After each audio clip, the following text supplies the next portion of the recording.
679.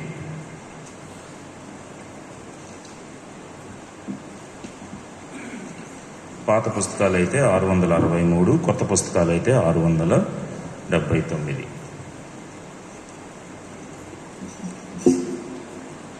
ధన్యుడవు నీవు, ధన్యుడవు, ధన్యుడవు నీవు, ధన్యుడవు.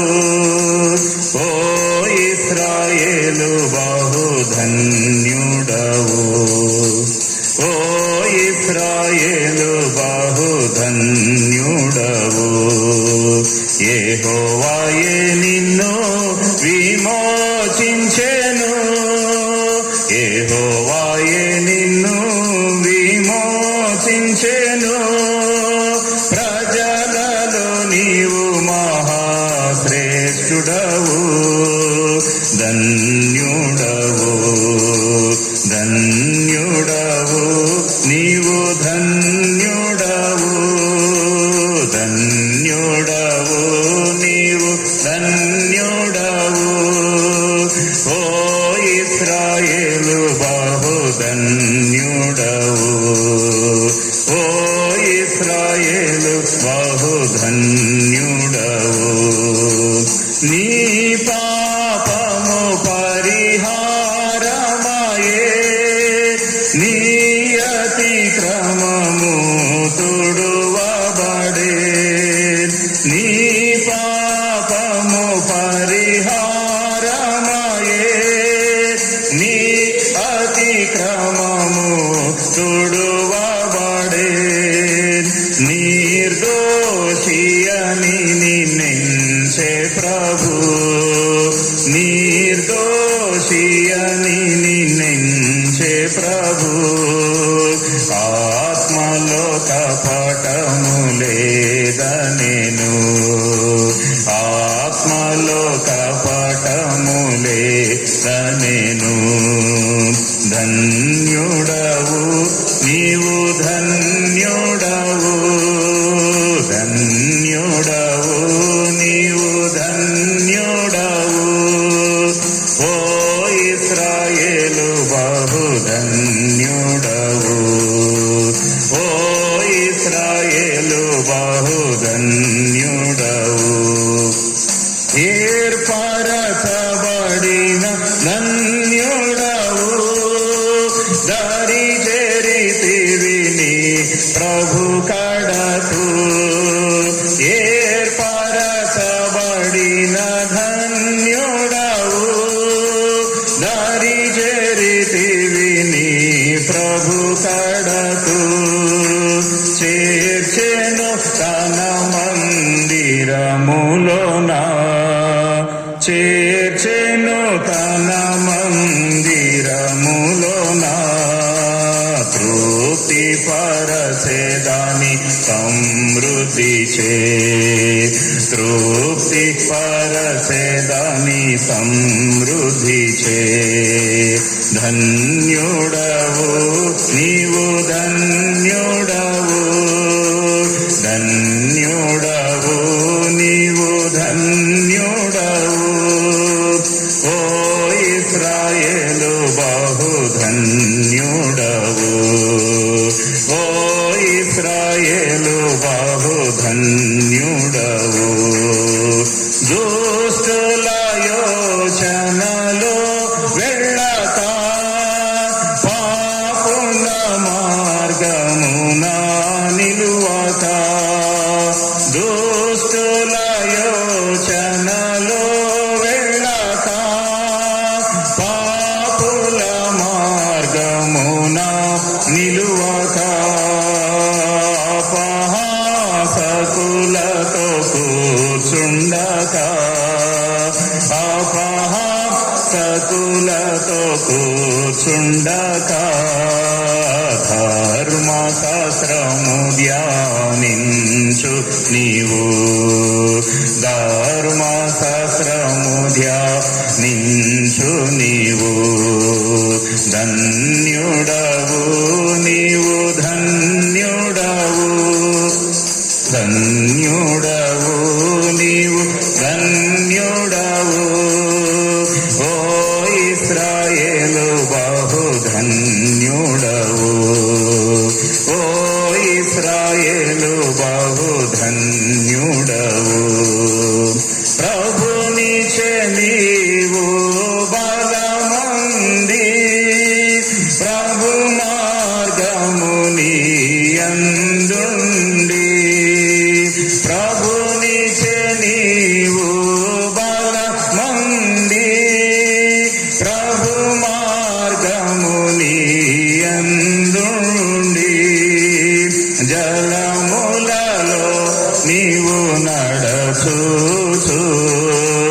జలములలో నీవు నడచూచు జలమయముగా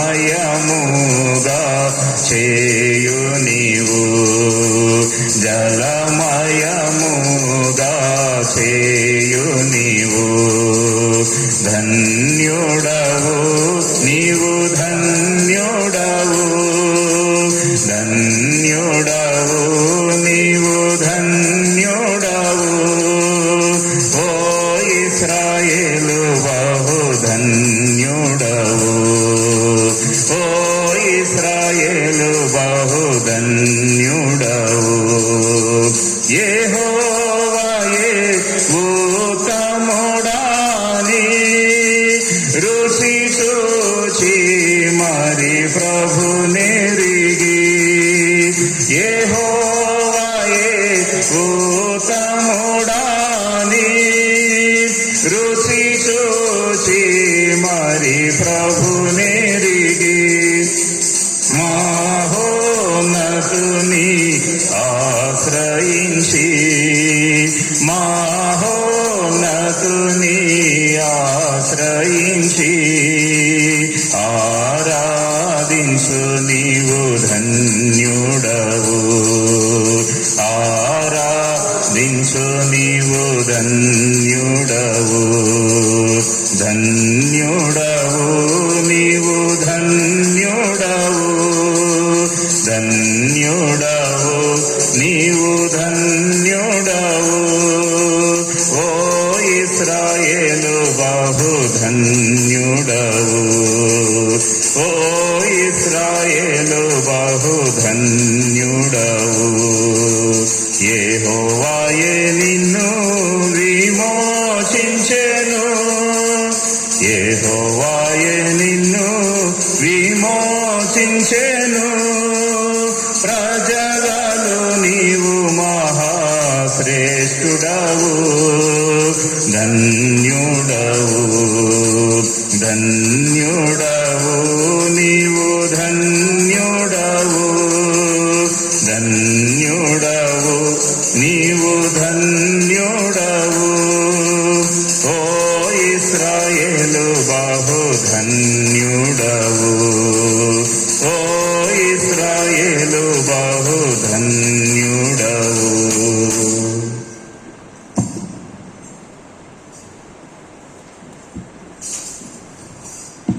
ప్రార్థన చేసుకుందాం. ప్రేమగల తండ్రి, పరిశుద్ధుడు అయిన మా గొప్ప దేవ, యేసు ప్రభు నామములో నీ పాదాలకు వందనాలు స్తోత్రాలు చెల్లిస్తూ ఉన్నాం. ఈ రాత్రికాల సమయమునందు నీ యొక్క పరిశుద్ధ మందిరములో చేరి నీ వాక్యమును జ్ఞాపకం చేసుకున్నటకు, నీ వాక్యమును ధ్యానం చేయుటకు బైబిల్ స్టడీ కూడికగా మమ్మల్ని మీరు ఇక్కడికి నడిపించినందుకై, ఈ కూడికలోనికి మమ్మల్ని నడిపించినందుకై నిన్ను స్తుతిస్తూ ఉన్నాం. పాటల సమయం ఇచ్చారు, నీకు వందనాలు ప్రభా. ధన్యులు అనే అంశం మీద బైబిల్ స్టడీలో ఇంతవరకు 4 క్లాసెస్లో మీరు మాతో మాట్లాడిన విధానం అంతటిని బట్టి స్తోత్రాలు. ఈ యొక్క 5వ క్లాసులో కూడా మీరే మాకు తోడుగా ఉండండి. మమ్మలను నూతనమైన విధానములో మమ్మలను మీరు ప్రభా దర్శించండి. నీ వాక్యమును ధ్యానించి నీ వాక్యము ద్వారా ప్రభా మరి మేము కూడా నీ రాకడ దినము కొరకు సిద్ధపడుటకు మాకు మీరే సహాయం చేయండి. బలహీనమైన దాసుడను నన్ను కూడా నీ సిలువ చాటున దాచి ఉంచి దేవా మీరే నీ కుమారుడైనటువంటి యేసుక్రీస్తు వారిని ప్రత్యక్షపరచుకొనండి. వందనాలు చెల్లిస్తూ యేసు ప్రభు నామములో ప్రార్థించి వేడుకుంటున్నాము తండ్రి, ఆమేన్.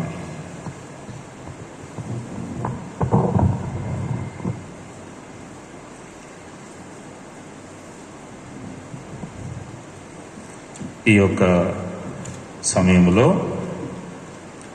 బైబిల్ స్టడీ కూడికకై వచ్చినటువంటి మిమ్మల్ని అందరిని బట్టి కూడా ప్రభువుని ఎంతో స్తుతిస్తూ ఉన్నాను. ప్రియులారా, మన యొక్క బైబిల్ స్టడీ యొక్క అంశము ఏంటి చెప్పండి? మన అంశం ఏంటి? ధన్యులు. ధన్యులు అనే అంశం మీద మనము బైబిల్ స్టడీని మనము కలిగి ఉంటూ ఉన్నాం. ఎన్ని క్లాసెస్ అయిపోయినాయి ఇప్పటి వరకు? 4 క్లాసెస్ అయిపోయినాయి. 4 క్లాసెస్ అయిపోయినాయి. ఈ 4 క్లాసెస్లో దేని గురించి మనం ధ్యానం చేశాము? చూడండి, ఆ వాక్యాన్ని మనం చదువుకొని ఈ దిన భాగంలోనికి మనం వద్దాం. యోహాను రాసిన ప్రకటన గ్రంథము. ఎవరు ధన్యులు అనేటువంటి విషయానికి వస్తే, యోహాను రాసిన ప్రకటన గ్రంథము 1వ అధ్యాయము 3వ వచనం. అందరం కలిసి చదువుదాము ఈ వచనాన్ని. 1వ అధ్యాయము 3వ వచనము. ప్రకటన గ్రంథము. సమయము సమీపించినది గనుక ఈ ప్రవచన వాక్యములు చదువువాడును వాటిని విని ఇందులో వ్రాయబడిన సంగతులను గైకొను వారును ధన్యులు. కాబట్టి ఎవరు ధన్యులు? ఈ వచనాన్ని మనం బేస్ చేసుకొని మనము 4 క్లాసెస్ మనము బైబిల్ స్టడీని మనం కలిగి ఉంటూ వచ్చాం.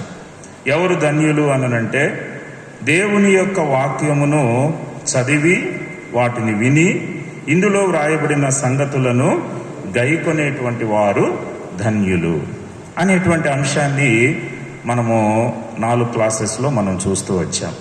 ప్రియులారా, ఈరోజు 2వ ధన్యత గురించి మనం ధ్యానం చేద్దాం. ఎవరు ధన్యులు? దేవుని యొక్క వాక్యములోనికి మనం వచ్చినట్లయితే, మనము దేనిని పాటించినప్పుడు మనము ధన్యులుగా ఉంటాము అనేటువంటిది మనము జ్ఞాపకం చేసుకుంటే, చూడండి, 2వదిగా ఈ 5వ క్లాసులో మనం నేర్చుకోవాల్సినటువంటి విషయం ఏంటి అనంటే, కీర్తనల గ్రంథము 119వ కీర్తన. కీర్తనల గ్రంథము 119వ కీర్తన 2వ వచనాన్ని అందరం కూడా కలిసి చదువుదాం. కీర్తనల గ్రంథము 119వ కీర్తన 2వ వచనాన్ని అందరం కూడా కలిసి చదువుదాం. ఆయన శాసనములను గైకొనుచు పూర్ణ హృదయముతో ఆయనను వెదకువారు ధన్యులు. కాబట్టి 2వదిగా మనం చూసినట్లయితే ఎవరు ధన్యులు? పూర్ణ హృదయముతో ఆయనను ఏం చేయాలి? వెదకే వారిగా మనము ఉండగలగాలి. కనుక ఎవరైతే పూర్ణ హృదయముతో దేవుణ్ణి వెదకేటువంటి వారిగా ఉంటారో వారు తమ జీవితంలో వారు ధన్యులు అని చెప్పి దేవుని యొక్క వాక్యము మనకు బోధిస్తూ ఉంది. ప్రియులారా, యేసుక్రీస్తు ప్రభువారు కూడా కొండ మీద ప్రసంగాన్ని చేస్తూ ఆయన మత్తయి సువార్తలో మనం గమనిస్తే 7వ అధ్యాయములో 7వ వచనాన్ని మనం గమనిస్తే ఏమంటాడు? మత్తయి సువార్త 7వ అధ్యాయము 7వ వచనములో, అడుగుడి మీకు ఇయ్యబడును, వెదకుడి మీకు దొరుకును, తట్టుడి మీకు తీయబడును. కనుక 3 హెచ్చరికలు ఇస్తూ ఉన్నాడు. ఒకటి అడగాలి, 2వది ఏంటంటే వెదకాలి, 3వది ఏంటి? తట్టాలంట. అప్పుడు అడుగు ప్రతివాడును పొందును, వెదకువానికి దొరుకును, తట్టువానికి తీయబడును. కాబట్టి ప్రియులారా, యేసుక్రీస్తు ప్రభువారు కొండ మీద చేసినటువంటి ఆ ప్రసంగాలలో ప్రాముఖ్యంగా 5వ అధ్యాయము, తర్వాత 6వ అధ్యాయము, తర్వాత 7వ అధ్యాయం, ఈ 3 అధ్యాయాలు కూడా యేసు ప్రభువారు కొండ మీద చేసినటువంటి ప్రసంగము అని చెప్పి పిలుస్తూ ఉంటారు. కాబట్టి ఈ యొక్క 3 అధ్యాయాలలో అనేకమైనటువంటి సంగతులు దేవుడు బోధించాడు. తన యొద్దకు వచ్చినటువంటి ఆ యొక్క జన సమూహానికి దేవుడు ఎన్నో సంగతులను బోధిస్తూ ఇక్కడ వెదకేటువంటి విషయాన్ని కూడా తెలియపరిచాడు. కాబట్టి అడుగుడి మీకు ఇయ్యబడును, వెదకుడి మీకు దొరుకును, తట్టుడి మీకు తీయబడును. ఒకసారి దేవుడు పరిశీలన చేశాడు నరుణ్ణి, ఈ యొక్క లోకాన్ని ఆయన పరిశీలన చేసినప్పుడు లోకం యొక్క పరిస్థితి ఎలా ఉంది అనంటే, అసలు దేవుడు దేనికోసం అని పరిశీలన చేశాడు? చూడండి, కీర్తనల గ్రంథం 14వ కీర్తన. కీర్తనల గ్రంథము 14వ కీర్తన 2వ వచనం. దేవుడు పరిశీలించెను అని చెప్పి ఇక్కడ చూస్తాం. దేనికి పరిశీలించాడు? 2వ వచనం చూస్తే 14వ కీర్తన 2వ వచనంలో, వివేకము కలిగి దేవుని వెదకువారు కలరేమో అని యెహోవా ఆకాశము నుండి చూచి నరులను పరిశీలించెను. చూశాడు దేవుడు ఆకాశము నుండి చూశాడు. ఆకాశము నుండి చూడటం అంటే దాని అర్థం ఏంటి? ఆకాశము దేవుని యొక్క సింహాసనము, భూమి ఆయన యొక్క పాద పీఠము. కాబట్టి దేవుడు తన సింహాసనం మీద నుండి ఆయన చూశాడు. తన యొక్క సింహాసనం మీద నుండి అంటే ఒక రాజుగా ఆయన చూశాడు. తన రాజ్యం ఏ రీతిగా ఉంది? రాజు సింహాసనం మీద కూర్చొని ఇక్కడ గమనించాడు. అంటే దేవుడు సింహాసనం మీద కూర్చొని ఆకాశం అనబడినటువంటి ఆ సింహాసనము నుంచి దేవుడు తన రాజ్యాన్ని, ఆ యొక్క నరులను, తాను సృష్టించినటువంటి నరులను పరిశీలన చేశాడు. ఏంటి తన యొక్క పరిశీలన? దేనికోసము? నరులలో ఏమి పరిశీలన చేద్దాం అనుకున్నాడు? నరులు ఏం చదువుకుంటున్నారు అని చెప్పి పరిశీలన కాదు. ఇక్కడ ఏం పరిశీలన అంట? ఏం డిగ్రీలు చేశాడు? బీటెక్ చదివాడా? ఎంటెక్ చదివాడా? లేకపోతే ఇంకా గొప్ప గొప్ప చదువులు ఎవరెవరు చదువుతున్నారు అని దానికోసం దేవుడు పరిశీలన చేయట్లే. లేకపోతే ఎంత డబ్బు సంపాదిస్తున్నాడు మానవుడు అని చెప్పి ఆ యొక్క మానవుల యొక్క చదువుల అర్హతల గురించో లేకపోతే మానవుల యొక్క ఆస్తిపాస్తుల గురించో దేవుడు పరిశీలన చేయట్లేదు. దేనికోసం పరిశీలిస్తున్నాడు? వివేకము కలిగి దేవుని వెదకువారు కలరేమో అని. చూసారండి, దేవుని వెదకువారు కలరేమో అంటే ఆయన యొక్క ఆశ అది. ఆయనను వెదకేటువంటి ప్రజలుగా ఆయన సృష్టించినటువంటి నరులు ఉండాలి అని చెప్పి ప్రభువు ఆశిస్తూ ఉన్నాడు. అయితే చూడండి, అక్కడ వచ్చినటువంటి రిజల్ట్ ఏంటి అనంటే 2వ వచనములోనేమో యెహోవా ఆకాశము నుండి చూచి నరులను పరిశీలించినప్పుడు అంట 3వ వచనంలో ఏం రాయబడి ఉంది? వారందరూ దారి తొలగి బొత్తిగా చెడి ఉన్నారు. అందరూ అంట. చూసారా, దేవుడు ఏమనుకున్నాడు? దేవుని వెదకువారు కలరేమో అని చెప్పి కనీసం ఎవరైనా కనపడతారా? కనీసం ఒక్కళ్ళైనా సరే కనపడతారా? ఎవరైనా సరే అటువంటి స్థాయిలోనికి రాగలిగిన వారు ఉన్నారా అని చెప్పి దేవుడు తన సింహాసనం మీద నుండి చూచి నరులను పరిశీలించినప్పుడు అందరూ అంట. చూసారా, చిన్నవారని లేదు, పెద్దవారని లేదు, యవనస్తులని లేదు, వృద్ధులు అని లేదు, పిల్లలని లేదు, ఎవరైనప్పటికీ కూడా మానవులు ఎలా తయారైపోయినారు అని అంటే వారందరూ దారి తొలగి బొత్తిగా చెడి ఉన్నారు. అందరూ అంట. ఇదే మాట మనం ఇదే కీర్తనల గ్రంథంలో 53వ కీర్తనలో కూడా మనం చూస్తాం. చూడండి, 53వ కీర్తన 2వ వచనాన్ని 3వ వచనాన్ని చూస్తే వివేకము కలిగి దేవుని వెదకువారు కలరేమో అని దేవుడు ఆకాశము నుండి చూచి నరులను పరిశీలించెను, వారందరూ దారి తొలగి బొత్తిగా చెడి ఉన్నారు. ఒకడును తప్పకుండా అందరూ చెడి ఉన్నారంట.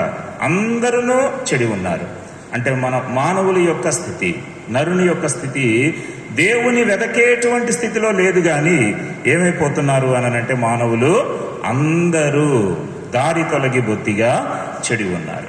కనుక మానవులు అందరి యొక్క పరిస్థితి ఎలా ఉంది? ఇందులో ఎవరిని కూడా మనము మినహాయించేది లేదు.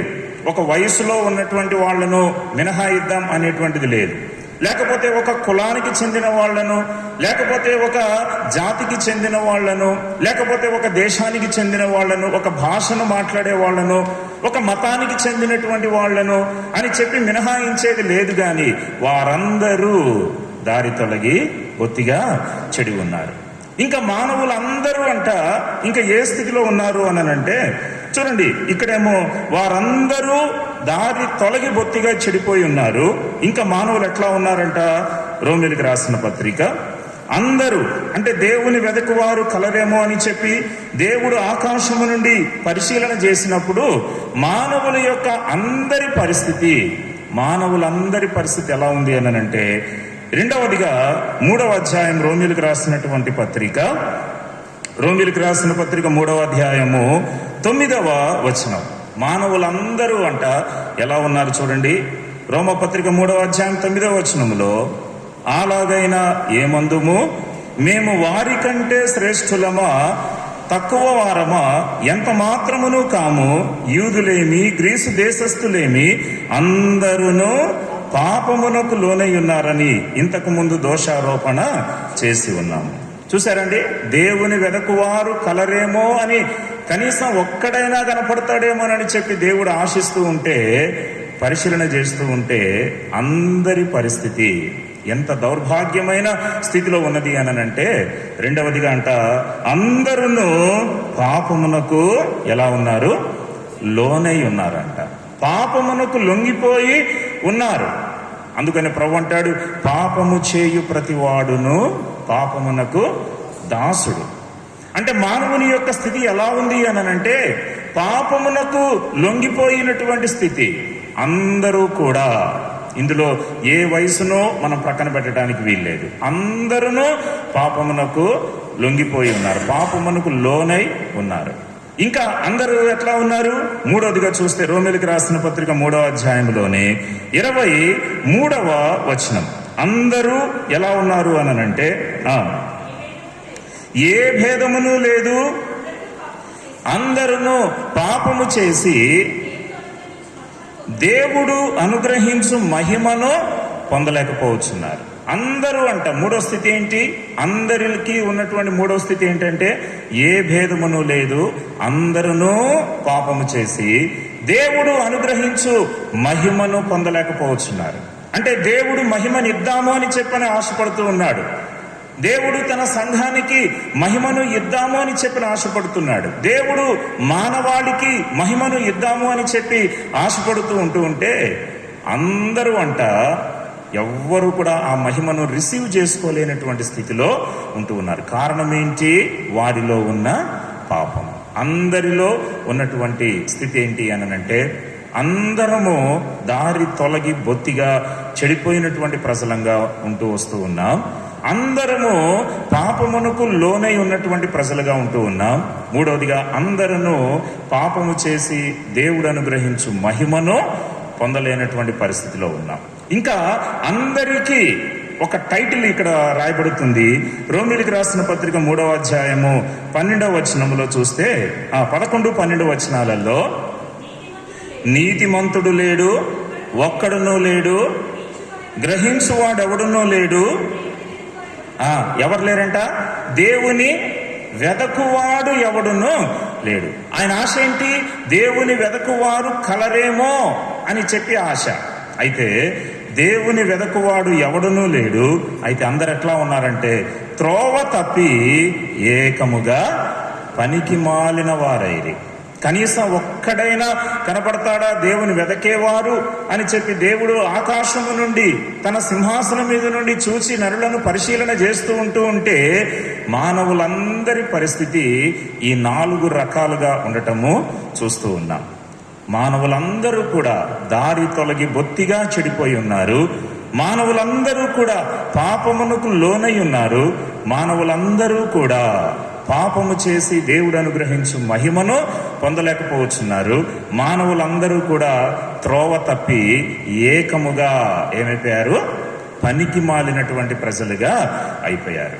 అయితే ఇటువంటి మానవాళిని దేవుడు ప్రేమించి, ప్రియులారా, తన అద్వితీయ కుమారుడైన యేసుక్రీస్తు ప్రభువారిని ఎందుకు అనుగ్రహించాడు? యేసుక్రీస్తు ప్రభువారిని ఈ లోకంలోనికి పంపించి ఆయన ద్వారా మానవాళికి ఇచ్చినటువంటి ఒక హెచ్చరిక ఏంటి అనంటే, అడుగుడి మీకు ఇయ్యబడును, వెదకుడి మీకు దొరుకును. దేవుని వెదకేటువంటి స్థితిలో ఇంతవరకు ఒకవేళ నువ్వు లేకపోయినట్లయితే, దేవుని వెదకేటువంటి స్థితిలో ఇంతవరకు కూడా మనం ఒకవేళ లేకపోయినట్లయితే, పూర్ణ హృదయముతో ఆయనను వెదకేటువంటి ప్రజలంగా మనము లేకపోయినట్లయితే, ఈ రాత్రి ఒక తీర్మానం తీసుకుందాం. ఒక ధన్యకరమైనటువంటి జీవితంలోనికి రాగలిగినట్లు పూర్ణ హృదయముతో ఆయనను వెదకేటువంటి ప్రజలుగా ఉంటూ వద్దాం ప్రియులారా. అయితే ఇప్పుడు ఎందుకు వెదకాలి చూద్దామా. దేవుని వెదకువారు ధన్యులు. పూర్ణ హృదయముతో దేవుని వెదకువారు ధన్యులు. ఎందుకు ఆ ధన్యత వస్తూ ఉంది అంటే, దేవుని వెదకినప్పుడు ఏదో కొన్ని ప్రయోజనాలు ఉండటాన్ని బట్టే ఆ ధన్యులము అని చెప్పి మనము పిలువబడుతూ ఉన్నాం. దేవుని వెదకినప్పుడు కొన్ని అడ్వాంటేజెస్ ఉన్నాయి. దేవుని వెతికినప్పుడు మన ఆత్మీయ జీవితంలో కొన్ని ప్రయోజనాలు ఉన్నాయి కాబట్టే ఆయనను వెతికినప్పుడంట మనము ధన్యులము అని చెప్పి పిలువబడుతూ ఉన్నాం. ఒకవేళ ఏ ప్రయోజనము లేదు, ఏ విధమైనటువంటి ఉపయోగం లేదు అన్నప్పుడు వెతకాల్సినటువంటి విషయంలో ఇంత పర్టికులర్గా మనము ధ్యానించాల్సిన అవసరత లేదు ప్రియులారా. అయితే దేవుడు మనకందరికీ ప్రయోజనకరమైనటువంటి వాడు గనక ఆయనను వెతికినప్పుడు దాని రిజల్ట్ దేవుడు మనకు అనుగ్రహిస్తూ ఉంటాడు. చూసారా, దేవునిని వెదకువారు ధన్యులు. ఎందుకు వెతకాలి, వెతకినప్పుడు ఏమి పొందుకుంటాం అనేటువంటి విషయాలు మనం చూద్దాం. ఇప్పుడు మొట్టమొదటి విషయానికి వద్దాం. చూడండి, మత్తయి రాసినటువంటి సువార్త 6వ అధ్యాయము 33వ వచనం. దేవుని వెతకినప్పుడు ఏమి ప్రయోజనాన్ని మనము పొందుతాము అని అంటే, మొట్టమొదటి విషయం మత్తయి రాసినటువంటి సువార్త 6వ అధ్యాయము 33వ వచనం చదవండి ఎవరైనా. కాబట్టి మీరు ఆయన రాజ్యమును నీతిని మొదట వెదకుడి, అప్పుడు అవన్నీ మీకు అనుగ్రహింపబడును. ఎందుకు వెతకాలి? మొట్టమొదటి విషయానికి వచ్చినట్లయితే ఆయనను వెతికినప్పుడు ఏమి ప్రయోజనాన్ని మనం పొందుతాం. ఎందుకు ఆయనను వెతికినప్పుడు మనము ధన్యులము అనంటే ఏమంటున్నాడు ఇక్కడ, కాబట్టి మీరు ఆయన రాజ్యమును నీతిని మొదట వెదకుడి, అప్పుడు అవన్నీ మీకు అనుగ్రహింపబడును. అంటే ఎందుకు ధన్యులని చెప్పండి? ఎవరైతే ఆయనను పూర్ణ హృదయముతో వెదకే వారిగా ఉంటారో వారికి అన్నీ ఏమవుతాయి? అనుగ్రహించబడతాయి. అన్నీ అనుగ్రహించబడతాయి. కాబట్టి ఈ అధ్యాయంలో ప్రాముఖ్యంగా మనం చూస్తే వాటన్నింటి కోసం మీరు చింతించవద్దు అని చెప్పి దేవుడు ఇక్కడ ఈ అధ్యాయంలో హెచ్చరికనిస్తూ ఉన్నాడు. చూడండి, పై వచనాలలో మనము గమనించినట్లయితే 25వ వచనాన్ని చూడండి. ఏమంటున్నాడు అక్కడ? 25వ వచనము, అందువలన నేను మీతో చెప్పున్నదేమనగా, ఏమి తిందుమో ఏమి త్రాగుదుమో అని మీ ప్రాణమును గూర్చి అయినను, ఏమి ధరించుకుందుమో అని మీ దేహమును గూర్చి అయినను చింతింపకుడి. చింతించొద్దు, చింతించమని చెప్పట్లేదు కానీ చింతింపకుడి అని అంటున్నాడు.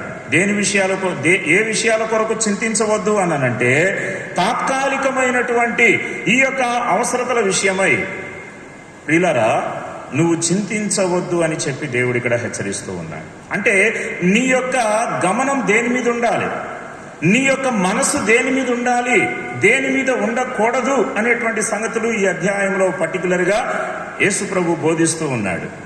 ఏమి తిందుమో ఏమి త్రాగుదుమో ఏమి ధరించుకుందుమో అని చెప్పి మీరు ఏమాత్రం కూడా చింతించవద్దు. అంటే మరి తినకుండా అంతే ఉండమన్నా దాని అర్థం? ఏమి కూడా పానీయాన్ని తీసుకోకుండా, దాహం తీర్చుకోకుండా అలానే ఉండమన్నా దాని అర్థము? ఏమి ధరించుకోకుండా ఉండమన్నా దాని అర్థం అనంటే కాదు. దాని అర్థం ఏంటి? ఇవన్నీ మీకు కావలయునని మీ పరలోకపు తండ్రికి తెలియను. కాబట్టి నిన్ను సృష్టించినటువంటి నీ తండ్రికి వీటి విషయమై మరి గమనం ఉంది గనక, వీటి విషయమై గ్రహింపు ఉన్నది గనక, వీటి విషయమై ఆలోచన ఉన్నది గనక వీటిని గురించి నువ్వు ఆలోచన చేసి అనవసరంగా నువ్వు దేవునికి దూరం కావద్దు అని చెప్పి ఇక్కడ దేవుడు హెచ్చరిస్తూ ఉన్నాడు.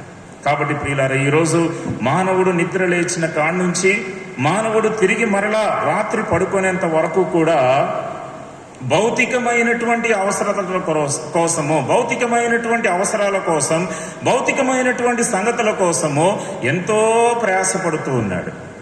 ఎంతో సమయాన్ని వెచ్చిస్తూ ఉన్నాడు. ఎంతో ప్రయాసపడుతూ ఉన్నాడు.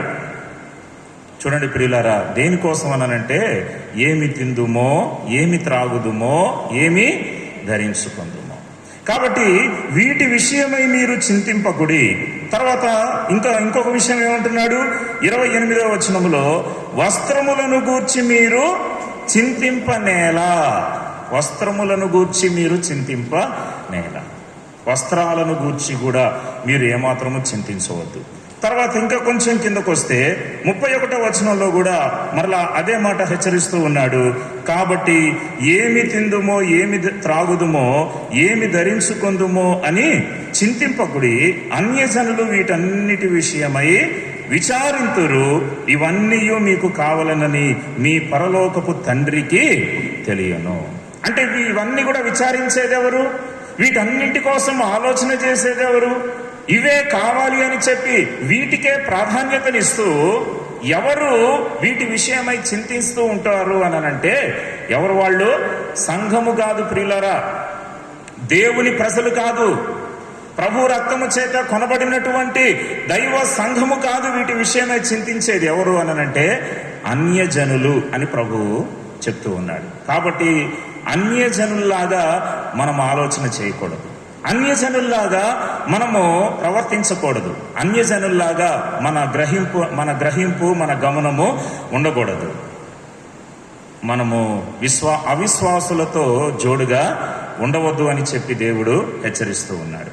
కాబట్టి ప్రియులారా, ఈ లోకములో దేవుడు నిన్ను పుట్టించిన తర్వాత, నిన్ను సృష్టించిన తర్వాత నీకు ఏమి కావాలో సమస్తము కూడా ఆయన ఎరిగినవాడు.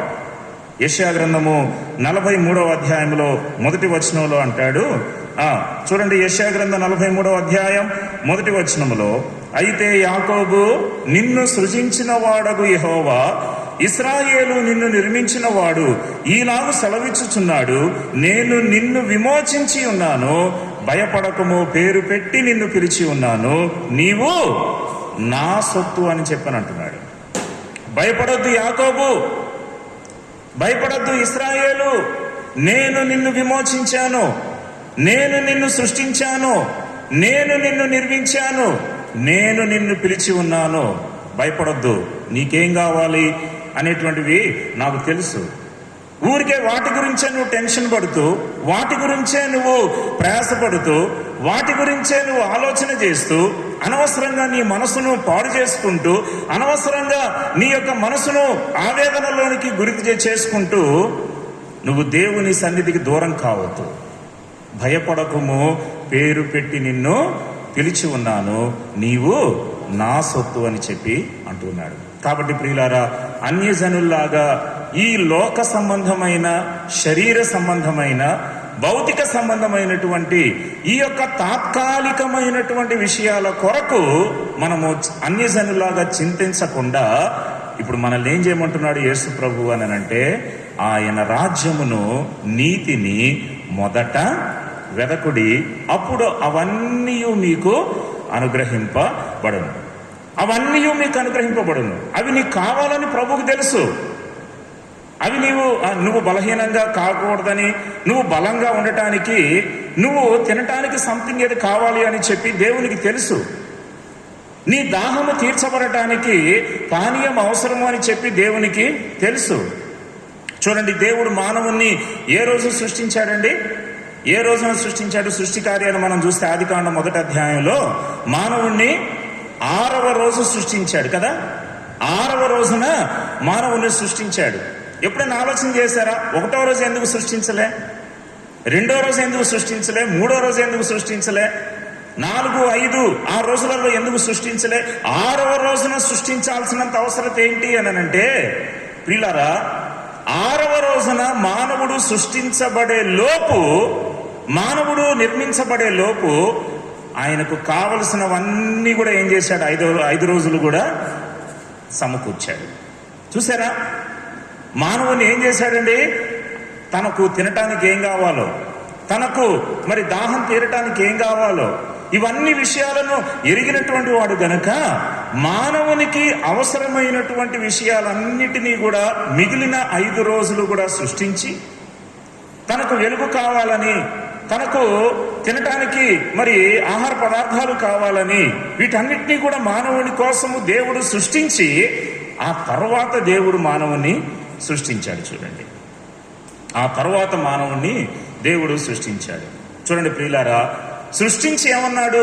వీటిని ఏలుము అని చెప్పనన్నాడు. వీటిని ఏలుబడి చేయుము అని చెప్పి అన్నాడు ప్రియులారా. అంటే ఈ విషయాలు మానవుణ్ణి ఏలుబడి చేయకూడదు. అక్కడ ఆత్మీయ అర్థం ఏంటి అని అంటే, ఈ విషయాలు, ఈ యొక్క అవసరతలు మానవుని మీద ఏలుబడి చేయకూడదు. మానవుడే వీటిని ఏం చేయాలంట? ఏలుబడి చేయాలి. ప్రియులారా, కానీ మానవుడు ఏమైపోతున్నాడు? వీటికి లోనైపోతున్నాడు, వీటికి లొంగిపోతూ ఉంటున్నాడు. వీటి గురించే ఆలోచన చేస్తూ మానవుడు దేవునిని వెదకేటువంటి విషయంలో వెనకబడుతూ ఉన్నాడు. అందుకని చూడండి, మానవుడు ఎంత నష్టపోయాడో ఆదికాండంలో మనం గమనించినట్లయితే, తినవద్దు అన్నటువంటి పండు జోలికి వచ్చిన తర్వాత, ఆ పండు తినిన తర్వాత దేవుని యొక్క ఆశీర్వాదాలకు కూడా దూరం అయిపోయాడు. ఆ యొక్క ఏదెను తోటలో నుంచి వెళ్ళగొట్టబడ్డాడు. కాబట్టి ప్రియులారా, అన్యజనుల్లాగా శరీర సంబంధమైనటువంటి, లోక సంబంధమైనటువంటి, తాత్కాలికమైనటువంటి యొక్క అవసరతల గురించి మీరు చింతించకండి. మీ పని ఏంటి అని అంటే, ప్రియమైన సంఘమా, ఆయన రాజ్యమును నీతిని మొదట వెదకండి, అప్పుడు అవన్నీ కూడా మీకు అనుగ్రహించబడతాయి. ఏమి మీకు కొరత అనేది చెయ్యడు దేవుడు, ఏమి మనకు తక్కువ అనేది చెయ్యడు. ఒకసారి యేసు ప్రభు దగ్గరకు జనసమూహం వచ్చారు. చూడండి, మార్కు రాసిన సువార్త 6వ అధ్యాయం. మార్కు సువార్త 6వ అధ్యాయములో, మార్కు సువార్త 6వ అధ్యాయము 35వ వచనం. చాలా ప్రొద్దుపోయిన తర్వాత ఆయన శిష్యులు ఆయన యొద్దకు వచ్చి, ఇది అరణ్య ప్రదేశము, ఇప్పుడు చాలా ప్రొద్దుపోయినది, చుట్టుపట్ల ప్రదేశములకును గ్రామములకును వారు వెళ్లి భోజనమునకు ఏమైనను కొనుక్కొనుటకు వారిని పంపివేయుమని చెప్పిరి. దేనికోసం వాళ్ళు ఆలోచన చేస్తున్నారు అనంటే, భోజనం విషయమై. చూడండి ప్రియులారా, వాళ్ళు ఎలా వచ్చారు ఆ ప్రాంతానికి? వాళ్ళు ఆ ప్రాంతానికి, యేసుప్రభు ఉన్నటువంటి ఆ ప్రదేశానికి ఎలా వచ్చారు ప్రజలు అనంటే, 33వ వచనములో, వారు వెళ్ళుచుండగా జనులు చూచి అనేకులు ఆయనను గుర్తెరిగి సకల పట్టణముల నుండి అక్కడికి కాలినడకను పరిగెత్తి వారికంటే ముందుగా వచ్చిరి. ఎలా వచ్చారు? ఆ మీటింగ్కి ఎలా వచ్చారంట? కాలినడకను పరిగెత్తి వచ్చారు. అక్కడ యేసు ప్రభు వారు ఉన్నారు. యేసు ప్రభు వారు వాక్యం చెప్తారు, యేసు ప్రభు వారు అద్భుతాలు చేస్తారు అనేటువంటి ఆ గ్రహింపు వారిలోనికి వచ్చినటువంటి తర్వాత వాళ్ళు, చూడండి ప్రియులారా, కాలినడకను పరిగెత్తుకుంటూ ఆయన దగ్గరకు వాళ్ళు పరిగెత్తుకుంటూ వచ్చేశారు. ప్రియులారా, గమనించండి, అంటే వాళ్ళు దేవుని యొక్క వాక్యం కొరకై, దేవునిని వెదకుట కొరకై, దేవుని యొక్క సన్నిధి కొరకై ఎంత ఆశతో వాళ్ళు కాలినడకన కూడా అక్కడికి రాగలిగారు. అయితే ఇప్పుడు శిష్యులు అంటూ ఉన్నారు, వాళ్ళు ఆహారం కొనుక్కోవటానికని చెప్పి వాళ్ళని పంపించేయి ప్రభు అని చెప్పానంటే, యేసు ప్రభు ఏమన్నాడండి? మీరు వారికి భోజనము పెట్టుమని చెప్పి అక్కడ సెలవిస్తూ ఉన్నాడు. సరే, అక్కడ జరిగిన అద్భుతం తెలుసు. ఇంచుమించు ఎంతమంది ఉన్నారంట? 42వ వచనాన్ని మనం చూస్తే, 43వ వచనము చూస్తే, 42, 43, 44 వచనాలు. వారందరూ తిని తృప్తి పొందిన తర్వాత మిగిలిన చేపలను, రొట్టె ముక్కలను 12 గంపెళ్ళు ఎత్తిరి. ఆ రొట్టెలు తినిన వారు 5,000 మంది పురుషులు. అంటే ఇంచుమించు చూసారా ఎంతమంది కూర్చున్నారు? దగ్గర అంట ఇంచుమించు 5,000 మంది పురుషులు. పురుషుల లెక్కే 5,000. అంటే ఇంకా స్త్రీలు ఉన్నారు, పిల్లలు ఉన్నారు. వాళ్ళ యొక్క నెంబర్ ఇక్కడ మెన్షన్ చేయబడలేదు ప్రియులారా. అంతమంది కూడా దేనికోసం వచ్చారు? ఏం చేయటానికని వచ్చారు అనంటే, వాళ్ళ ఆశ దేవుని వాక్యాన్ని వినాలి అని చెప్పి, దేవుని రాజ్యం గురించి తెలుసుకోవాలి అని చెప్పి, దేవుని సన్నిధి గురించి తెలుసుకోవాలని చెప్పి, దేవునిని వెదకాలి అనేటువంటి ఆశతోటి, అది అరణ్య ప్రదేశం అని కూడా వాళ్ళు చూడలేదు, కాలినడకను పరిగెత్తుకుంటూ అక్కడికి వచ్చేశారు. ప్రియులారా, ఇప్పుడు యేసు ప్రభు వారికి చేసిన ఉపయోగం ఏంటండి? యేసు ప్రభు దగ్గరకు పూర్ణ హృదయముతోటి వాళ్ళు వచ్చినందుకు తినటానికి తిండి ఏమన్నా తక్కువ చేశాడా? ఏం చేశారండి? ఉన్నవి 5 రొట్టెలు 2 చేపలు. కానీ ఏం చేశాడు? ఇంచుమించు 5,000 మంది ప్రజలు కూడా తినేటట్లుగా దేవుడు అక్కడ అద్భుతాన్ని చేశాడు. అంటే మళ్ళా ఎలా తిన్నారంట చెప్పండి? ఏదో సగం కడుపుతోటి పోలేవాళ్ళు, ఏదో సగం కడుపు నింపుకొని వాళ్ళు వెళ్ళలేదు, ఏదో కొంచెమే తిని వెళ్ళలేదు. ప్లేట్ మీల్స్ కాదు, ఫుల్ మీల్స్. వారందరూ తిని తృప్తి పొందారంట. చూడండి, అంటే యేసు ప్రభు కావాలి అని చెప్పని వచ్చినప్పుడు అది అరణ్య ప్రదేశం అని కూడా లెక్క చేయలేదు. అరే వెళ్ళటానికి వాహనాలు లేవు అనేటువంటిది కూడా లెక్క చేయలేదు. అరణ్యంలో వెళ్తూ ఉంటే ఆ జంతువులు ఈ జంతువులు ఏమైనా వస్తాయేమో అనేటువంటి ఆ భయాన్ని కూడా వాళ్ళు లెక్క చేయలేదు. ప్రియులారా, చూసారండి, నిజంగా అరణ్య ప్రదేశం అని అంటే మార్గం చక్కగా ఉంటుందా? అరణ్య ప్రదేశం అంటే దారి సరిగ్గా ఉంటుందా? ఉండదు. భయంకరమైనటువంటి మార్గంగానే ఉండవచ్చు ప్రియులారా. అయినా సరే అది అడవి ప్రాంతం అని లెక్క చేయలేదు. కాలి నడకన వెళ్ళేటువంటి విషయంలో కూడా వాళ్ళు లెక్క చేయలేదు. పరుగులు పెట్టుకుంటూ మళ్ళీ ఎలా వచ్చారంట చూడండి. మార్క్స్ వార్తలు మనం చూస్తే ఆ యొక్క 6వ అధ్యాయం 33వ వచనములో అక్కడికి కాలి నడకను పరుగెత్తి వారికంటే ముందుగా వచ్చారంట. వారికంటే ముందుగా వచ్చారు. అంటే ఎంత ఆశ చూడండి ప్రియులారా, ఎంత ఆశ! దేవుని కొరకే ఉండాలని, దేవుని సన్నిధికి వెళ్ళాలి అనేటువంటి ఆ ఆశ వాళ్లను ఆ రీతిగా పరుగులు పెట్టించింది. అయితే ఇప్పుడు దేవునికి ప్రాధాన్యతనిచ్చి వాళ్ళు అక్కడికి వచ్చినందుకు ఈ దేవుడు వారికి ఏమాత్రం కూడా తక్కువ చేయలేదు. వారందరూ తిని తృప్తి పొందేటట్లుగా దేవుడు వారికి సహాయం చేస్తూ వచ్చాడు. అంటే అక్కడ తలంపు ఏంటంటే ప్రియులారా, మొదట ఏం వెతకాలి చెప్పండి? ఆయన రాజ్యమును, ఆయన నీతిని మొదట మనం వెతకాలి. అంటే మొదటి స్థానము ఆయనకిస్తూ మనం ఆయనను వెతకినప్పుడు అప్పుడు అవన్నీ మనకేం చేస్తాడు? దేవుడు అనుగ్రహిస్తాడు. కనుక ప్రియులారా, నీకేం కావాలో నిన్ను సృష్టించిన సృష్టికర్త ఎరుగును గనుక ఎప్పుడు కూడా నువ్వు భయపడాల్సిన పని లేదు, ఎప్పుడు కూడా నువ్వు చింతించాల్సిన అవసరం లేదు. దేవునిని వెతకటానికి, దేవునిని వెంబడించటానికి, దేవుని యొక్క పరిచర్య చేయటానికి, దేవుని యొక్క మహిమకరంగా జీవించటానికి మొదటి స్థానము దేవునికి ఇచ్చి నువ్వు పరుగులు పెట్టు. దేవుడు నీ అవసరతలన్నీ కూడా దేవుడే తీరుస్తూ ఉంటాడు. ఏలియాకు ఆహారం అవసరమైంది, ఏలియా ప్రవక్తే అయినా సరే ఏలియా తినటానికి భోజనం కావాలి. కనుక దేవుడు ఏం చేశాడండి? కాకోలములకు దేవుడు ఆజ్ఞాపించాడు. తర్వాత మళ్ళీ ఏం చేశాడు? సారెపతులో ఉన్న విధవరాలి దగ్గర ఏలియాను దేవుడు పోషించాడు. ఎక్కడెక్కడ ఒక గొప్ప గొప్ప ధనవంతుల దగ్గరకు పంపలే దేవుడు. దేవుని కార్యాలు ఎలా ఉంటాయని అంటే శూన్యములో నుంచి సమస్తాన్ని తీసుకొని వస్తాడు. శూన్యములో నుంచి సమస్తాన్ని తీసుకొని వస్తాడు. ఏమి లేని చోట సమస్తాన్ని కలుగజేసి దేవుడు అద్భుతాలు చేస్తాడు.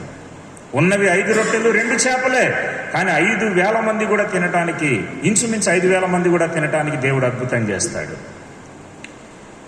కరువు ఉన్నప్పటికీ కూడా దేవుడు నీ ఆకలి తీర్చడానికి, నీ దప్పిక తీర్చడానికి, నీ దాహము తీర్చడానికి దేవుడు ఏదో ఒక రీతిగా దేవుడు నీకు సహాయం చేస్తాడు. నీ దగ్గరకు నీకు అవసరమైనవన్నీ కూడా పంపిస్తూ ఉంటాడు. గమనించండి, ఆ సారెపతులో చేసినటువంటి అద్భుతం కూడా మనం చూస్తే రాజుల మొదటి గ్రంథం 17వ అధ్యాయంలో ఆ సారెపతు విధవరాల దగ్గరకు దేవుడు పంపించినటువంటి తర్వాత ఆ రాజుల మొదటి గ్రంథము 17వ అధ్యాయంలో ఏం జరిగిందండి? 15వ వచనం చదవండి. ఇశ్రాయేలీయుల దేవుడైన యెహోవా సెలవిచ్చి ఉన్నాడు అనెను. అంతటా ఆమె వెళ్లి ఏలియా చెప్పిన మాట చొప్పున చేయగా అతడును ఆమెయు ఆమె ఇంటివారును, అబ్బా ఎన్ని దినాలంట, నంబర్ కూడా మెన్షన్ చేయలేదు అక్కడ, అనేక దినములు భోజనము చేయొచ్చు వచ్చేది. యెహోవా ఏలియా ద్వారా సెలవిచ్చిన ప్రకారము తొట్టిలో ఉన్న పిండి తక్కువగా లేదు, బుడ్డిలో ఉన్న నూనె అయిపోలేదు. చూసారా, దేవునికి తెలుసు. ఇప్పుడు ఏలియాను పోషించాడు. ఏలియాను బట్టి మళ్ళా సారెపతు విధవరాల్ని, తన ఇంటి వారిని కూడా దేవుడు అక్కడ పోషిస్తూ వస్తూ ఉన్నాడు. దేవుడు ఎప్పుడు కూడా అన్యాయం చేసేవాడు కాదు ప్రియులారా. మనమే చాలాసార్లు దేవునికి ప్రాధాన్యమైనటువంటి స్థానాన్ని ఇవ్వలేక మనము లోక సంబంధమైనటువంటి వాటికి లొంగిపోయి లోక సంబంధమైనటువంటి వాటి కోసం ప్రయాసపడుతూ దేవునిని మొదటి స్థానంలో మన జీవితంలో పెట్టలేకపోతూ ఉంటాం. అందుకనే దైవ కార్యాలు మన జీవితంలో అనేకమైన విషయాలు మనం చూడలేకపోతూ ఉన్నాం. ప్రభు ఏమన్నాడనంటే, అన్యజనుల్లాగా వాటన్నింటి కొరకు మీరు చింతించకండి, మొదట ఆయన రాజ్యమును నీతిని మొదట వెదకండి, అప్పుడు అవన్నీ మీకు అనుగ్రహింపబడును. కాబట్టి ఎందుకు ధన్యులు? పూర్ణ హృదయముతో ఆయనను వెదకు వారందరూ ఎందుకు ధన్యులు అనంటే, ఆయనను వెదకు వారికి అన్నీ అనుగ్రహించబడతాయి. కాబట్టి దేవుడు మనలను ధన్యులుగా, మరి దేవుని యొక్క వాక్యంలో మనం చూస్తే ఆయనను వెదకిన వారు ధన్యులు అని చెప్పి మనం చూస్తూ ఉన్నాం. తర్వాత రెండో మాటకు వస్తే, ఆయనను వెదకేటువంటి వారికి దేవుడు చేసేటువంటి రెండవ ప్రయోజనం ఏంటి అనంటే, 2 కీర్తనల గ్రంథము 69వ కీర్తన 32వ వచనం. 69వ కీర్తన 32వ వచనములో దేవుని వెదకు వారికి ఏం చేస్తాడు? 69వ కీర్తన 32వ వచనము, బాధపడువారు దాని చూచి సంతోషించుదురు, దేవుని వెదకువారులారా మీ ప్రాణము తెప్పరిల్లునుగాక. రెండవ సంగతి ఏంటి? ఎందుకు దేవుని వెతికినప్పుడు ఎందుకు ధన్యులు అనంటే, దేవుని వెదకు వారి యొక్క ప్రాణము దేవుడు ఏం చేస్తాడమ్మా? తెప్పరిల్ల చేస్తాడంట. కాబట్టి ప్రియులారా, దేవుని వెదకు వారలారా మీ ప్రాణము తెప్పరిల్లునుగాక. కనుక మన ప్రాణం విషయంలో చింత కలిగినటువంటి వాడు కాబట్టి, మన ప్రాణాన్ని తెప్పరిల్ల చేసేటువంటి వాడు కాబట్టి, ఆయనను వెతికినప్పుడు మన ప్రాణాన్ని దేవుడు తెప్పరిల్ల చేస్తాడు. కాబట్టే మనం ఏం చేయాలి? ఆయనను వెదకి ధన్యులుగా మనము జీవించాలి. ప్రియులారా, మన ప్రాణం గురించి మనం చాలాసార్లు మరి ఆందోళనలు కలిగి ఉంటూ ఉంటాం, కలవరాలు కలిగి ఉంటూ ఉంటాం. అయితే దేవుడు ఏం చేస్తాడంటే, మీ ప్రాణం విషయంలో శ్రద్ధ కలిగినటువంటి వాడు, మీ ప్రాణాన్ని దేవుడు తెప్పరిల్ల చేసేటువంటి వాడు. అంటే చూడండి ఎలా తెప్పరిల్ల చేస్తాడు. మన ప్రాణం విషయంలో ఆయన యొక్క స్పందన ఎలా ఉంటుంది అనేది మనం తెలుసుకోవాలి. చూద్దాం రండి. మొట్టమొదటిదిగా చూస్తే మన ప్రాణం విషయంలో 23వ కీర్తన 3వ వచనాన్ని చూడండి. మన ప్రాణం విషయంలో దేవుడు ఏం చేస్తూ ఉంటాడు అనంటే, 23వ కీర్తన 3వ వచనములో, నా ప్రాణమునకు ఆయన సేద తీర్చుచున్నాడు. ఏం చేస్తాడమ్మా? నీ ప్రాణాన్ని దేవుడు ఎలా తెప్పరిల్ల చేస్తాడు అనంటే, నీ ప్రాణానికి ఆయన సేద తీరుస్తూ ఉంటాడు. అందుకనే 23వ కీర్తన దావీదు, యెహోవా నా కాపరి, నాకు లేమి కలుగదు అని చెప్పి ఇక్కడ స్టార్ట్ చేస్తాడు. అంటే నా ప్రాణం విషయంలో, నా అక్కరల విషయంలో, నా యొక్క అవసరతల విషయంలో దేవుడు ఎంత శ్రద్ధ కలిగిన వాడు అని చెప్పి దావీదు అక్కడ తెలియపరుస్తున్నాడు. గ్రహింపు కలిగిన వాడు, నా ప్రాణమునకు ఆయన సేద తీర్చుచున్నాడు. ఇంకా ఏం చేస్తాడు? రెండవదిగా మన ప్రాణాన్ని అంట 30వ కీర్తన 3వ వచనములో చూస్తే, 30వ కీర్తన 3వ వచనములో, యెహోవా పాతాళములో నుండి నా ప్రాణమును లేవదీసితివి. రెండవదిగా మన ప్రాణాన్ని ఎలా తెప్పరిల్ల చేస్తున్నాడు అనంటే, మన ప్రాణాన్ని పాతాళములో నుండి లేవదీసేటువంటి దేవుడు. అంటే మనం అందరము కూడా పాతాళములోనికి వెళ్ళిపోవలసినటువంటి ప్రజలం. పాతాళములో నుండి దేవుడు ఏం చేశాడు? మన ప్రాణాన్ని లేవదీశాడు. ఎందుకు లేవదీయాల్సిన అవసరం ఎందుకు వచ్చింది? పాతాళంలోనికి వెళ్తే ఏం జరుగుతుంది అనంటే, మనం లూకాసు వార్తలో చూస్తాం. ధనవంతుని యొక్క విషయంలో లూకాసు వార్త 16వ అధ్యాయములో ధనవంతుడు పాతాళములో ఏం చేశాడంట? చూడండి 23వ వచనంలో, అప్పుడు అతడు పాతాళములో బాధపడుచు. అంటే నీ ప్రాణాన్ని పాతాళములో నుండి ఎందుకు లేవదీశాడు అనంటే, పాతాళములో ఏముంది? బాధ ఉంది, వేదన ఉంది. దానికి ఇంకా అంతం అనేటువంటిది లేదు. యుగ యుగాలు కూడా నిరంతరము కూడా ఆ బాధను పొందుతూ ఉండాల్సిందే. ఆ బాధ మన జీవితంలో కంటిన్యూ కావాల్సిందే. అయితే దేవుడు ఏం చేస్తున్నాడు? ఆ బాధలో నుండి మనలను తప్పించినాడు. ఆ బాధలో నుండి మనలను లేవదీసినాడు. మన ప్రాణానికి సేద తీరుస్తూ, మన ప్రాణాన్ని పాతాళములో నుండి లేవదీస్తూ తర్వాత ఇంకేం చేస్తున్నాడు?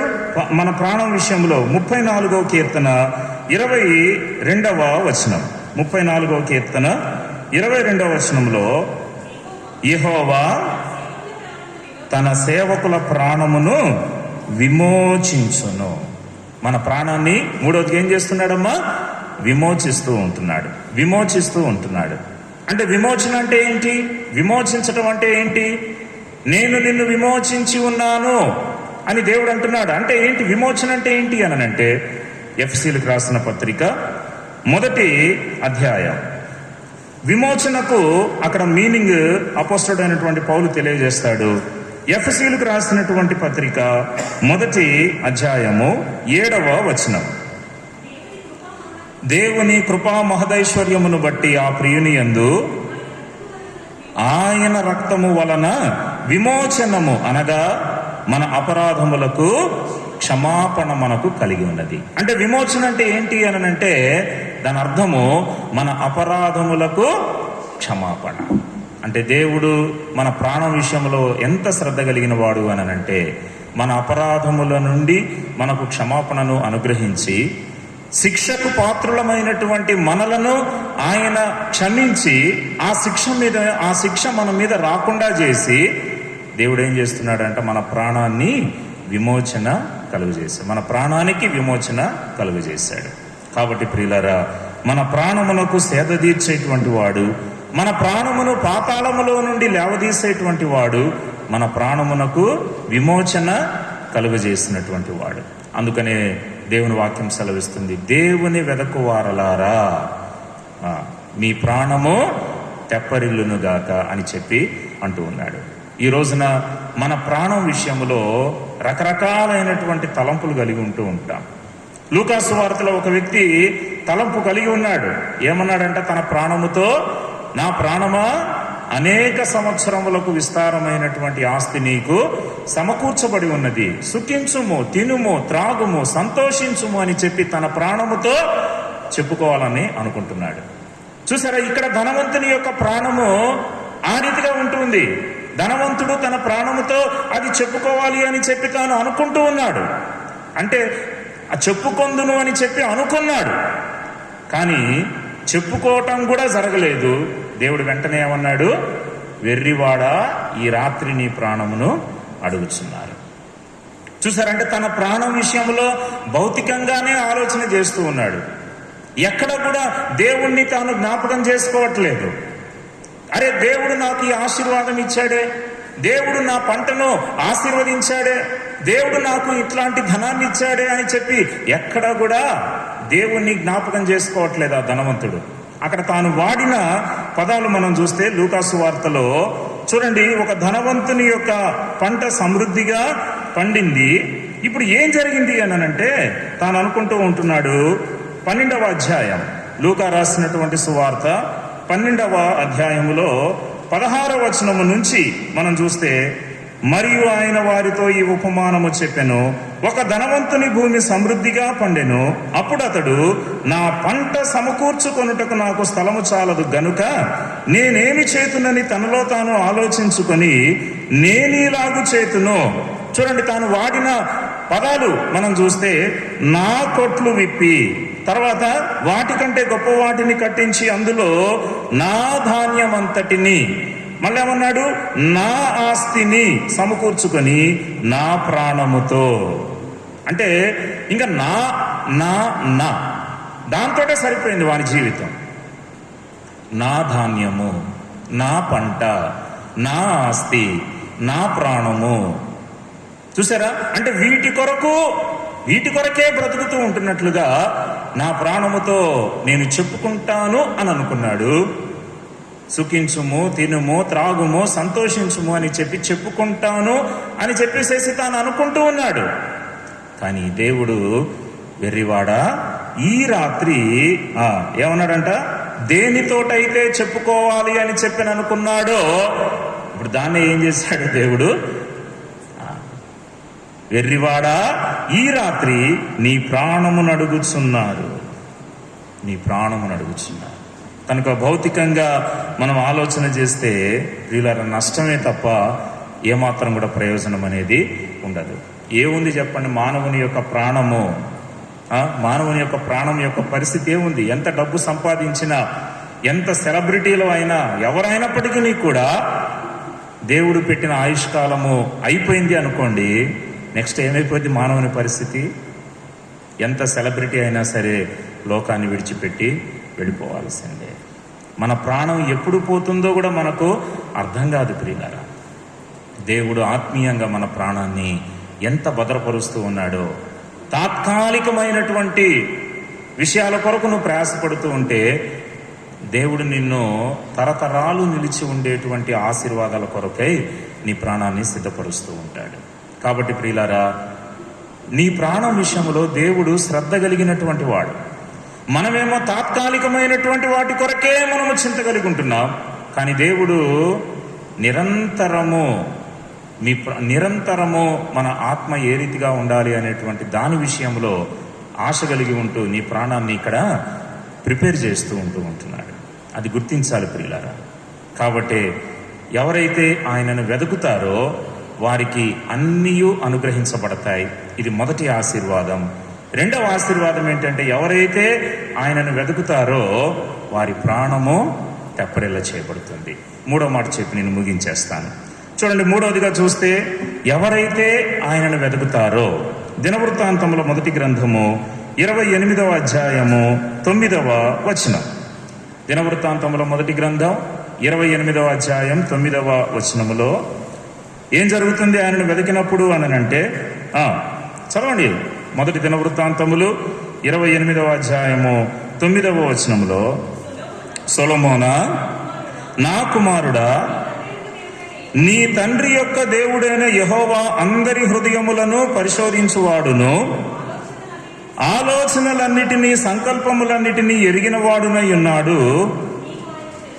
నీవు ఆయనను తెలుసుకొని హృదయపూర్వకముగాను మనపూర్వకముగాను ఆయనను సేవించుము.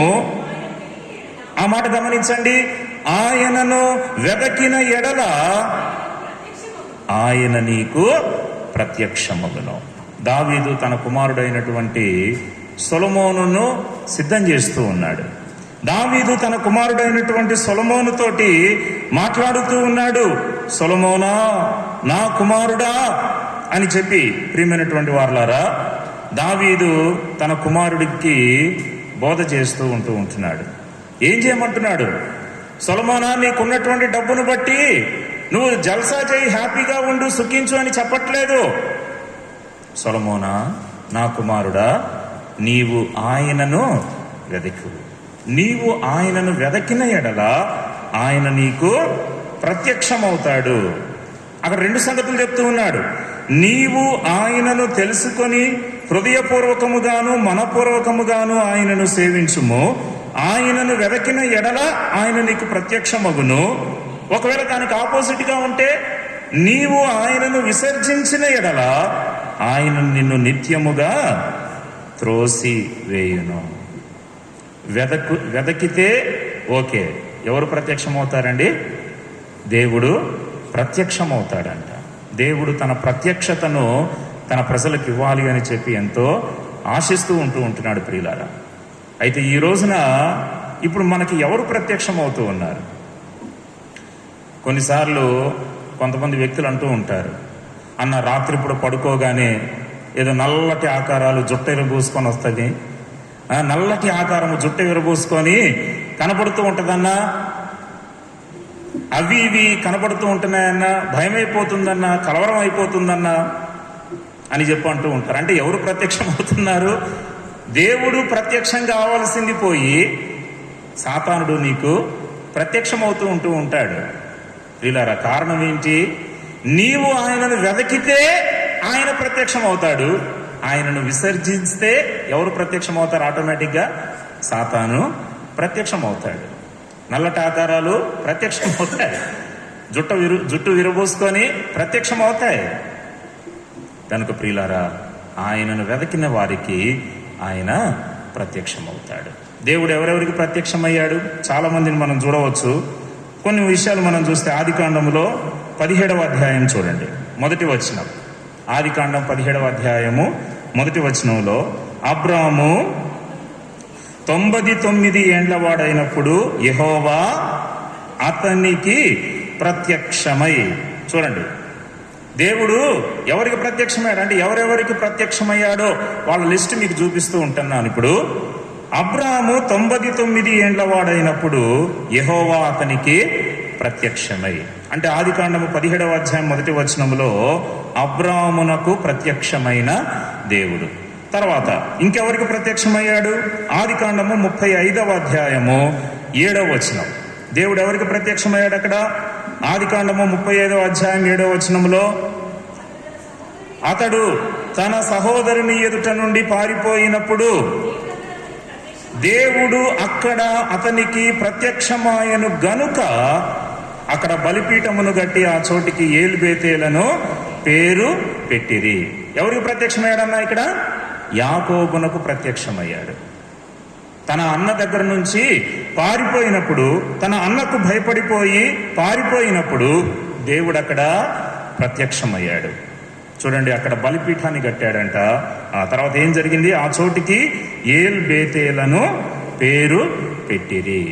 అంటే బేతేలు అనంటే దాని అర్థం ఏంటి? బేతేలు అనంటే మీనింగ్ ఏంటి? దేవుని మందిరము అని చెప్పని అర్థం. కనుక దేవుడు అబ్రామునకు ప్రత్యక్షమయ్యాడు. నేను సర్వశక్తి గల దేవుడను అబ్రాము అని చెప్పి అక్కడ తాను ధైర్యపరుస్తూ ఉన్నాడు అబ్రామును. ఇక్కడ యాకోబునకు ప్రత్యక్షమయ్యాడు. తర్వాత ఇంకెవరికి ప్రత్యక్షమయ్యాడు? నిర్గమాకాండం 3వ అధ్యాయము 2వ వచనం. నిర్గమాకాండం 3వ అధ్యాయం 2వ వచనం. ఒక పొద నడిమిని అగ్నిజ్వాలలో యెహోవా దూత అతనికి ప్రత్యక్షమాయను. ఎవరిక్కడ? ఎవరండి? ఎవరికంట? మోషేకు దేవుడు అక్కడ ప్రత్యక్షతను తెలియజేస్తూ ఉంటూ ఉన్నాడు. ఒక పొద నడిమిని అగ్ని జ్వాలలో ఏం జరిగింది? యెహోవా దూత అతనికి ప్రత్యక్షమాయను. కనుక ఇక్కడ మోషేకు ప్రత్యక్షమయ్యాడు. తర్వాత ఇంకెవరికి ప్రత్యక్షమయ్యాడు? సమూయేలు మొదటి గ్రంథం 3వ అధ్యాయము 21వ వచనం. మొదటి సమూయేలు 3వ అధ్యాయము 21వ వచనంలో, మరియు షిలోహులో యెహోవా మరలా దర్శనమిచ్చుచుండెను. షిలోహులో యెహోవా తన వాక్కు చేత సమూయేలునకు ప్రత్యక్షమగుచూ వచ్చెను. ఎవరికంటే చెప్పండి? సమూయేలునకు ప్రత్యక్షమయ్యాడు. సమూయేలునకు ప్రత్యక్షతను అనుగ్రహించాడు, ప్రత్యక్షమైనటువంటి దేవుడు. తర్వాత ఇంకెవరికి ప్రత్యక్షమయ్యాడు? రాజుల మొదటి గ్రంథం 9వ అధ్యాయం 2వ వచనం చూస్తే, మొదటి రాజులు 9వ అధ్యాయము 2వ వచనములో, గిబియోనులో ప్రత్యక్షమైనట్లు 2వ మారు యెహోవా సొలొమోనునకు ప్రత్యక్షమయ్యి. అంటే ఇక్కడ ఎవరికి ప్రత్యక్షమయ్యాడు? సొలొమోనునకు ప్రత్యక్షమయ్యాడు. అబ్రామునకు ప్రత్యక్షమైన దేవుడు, యాకోబునకు ప్రత్యక్షమైనటువంటి దేవుడు, మోషేకు ప్రత్యక్షమైన దేవుడు, సమూయేలునకు ప్రత్యక్షమైన దేవుడు, సొలొమోనునకు ప్రత్యక్షమైన దేవుడు. కనుక కేవలం వారికి మాత్రమే కాదు, ఎవరికి ప్రత్యక్షమవుతాడు అని అంటే, దావీదు తన కుమారుడితోటి చెప్పాడు, నా కుమారుడా సొలొమోనా, నీవు ఆయనను వెదకిన ఎడల ఆయన నీకు ప్రత్యక్షము అవుతాడు అని చెప్పి. కనుక ఈ 3 ప్రాముఖ్యమైన సంగతులు ఎప్పుడు మనము పొందుకుంటాం? మొదటి ఆశీర్వాదం ఏంటి? అప్పుడు అవన్నీ మీకు అనుగ్రహించబడతాయి. 2వ ఆశీర్వాదం ఏంటి? మీ ప్రాణము తెప్పరిల్ల చేయబడుతుంది. 3వ ఆశీర్వాదం ఏంటంటే దేవుడు మనకు ప్రత్యక్షమవుతాడు. ఎప్పుడు జరుగుతుంటాయి ఈ 3 విషయాలు? ఎప్పుడు జరుగుతాయి అనంటే, మనము ఆయనను వెదకిన ఎడల, మనము ఆయనను వెదకిన ఎడల. కాబట్టి ఎవరు ధన్యులు అనంటే, ఈ లోకంలో పుట్టినంత మాత్రాన మనం ధన్యులము కాము. ఈ లోకంలో మనకేదో ఆస్తిపాస్తులు ఉన్నంత మాత్రాన మనం ధన్యులము కాము. మంచి మంచి చదువులు చదువుకున్నంత మాత్రాన మనం ధన్యులము కాము. మంచి మంచి ఉద్యోగాలు కలిగినంత మాత్రాన మనం ధన్యులము కాము, కానీ ఇవన్నీ కూడా టెంపరీ సంగతులు మాత్రమే. ఎవరు ధన్యులు అని అంటే 119 కీర్తన మరి 2వ వచనాన్ని చూస్తాం. ఈ వచనాన్ని మనము ఇంతవరకు కూడా ధ్యానం చేస్తాం. 119వ కీర్తన 2వ వచనంలో, ఆయన శాసనములను గైకొనుచు పూర్ణ హృదయముతో ఆయనను వెదకువారు ధన్యులు.